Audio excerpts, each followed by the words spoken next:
పేతురు కోరుకునే ఆశీర్వాదం ఈ లోకపరమైన ఆశీర్వాదం కాదు. తన హృదయాన్ని పరిశీలన చేసుకుంటున్నాడు. లోకంలో చాలామంది వాళ్ళు ఎలాంటి వారైనా సరే గొప్పగా ఉండటం కోసం వారు ఏమైనా చేయటానికైనా వెనకాడరు.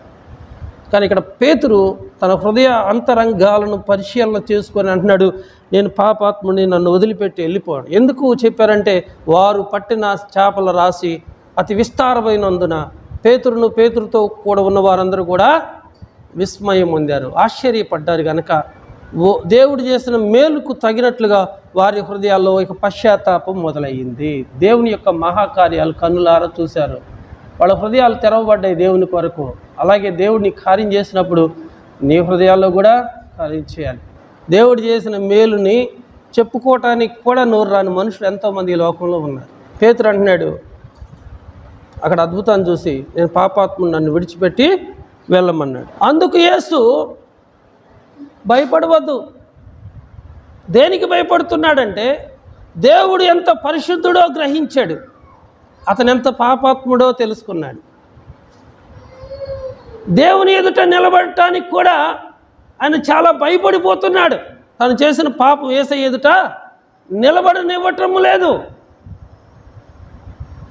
ప్రభు అన్నాడు, అందుకు యేసు భయపడవద్దు, నీవు ఏ విషయంలో భయపడుతున్నావో నీ హృదయాంతరంగములను ఎరిగిన దేవుడు, ఆయన అందరి హృదయాలను ఎరిగినవాడు. అయితే యేసు అందరినీ ఎరిగినవాడు.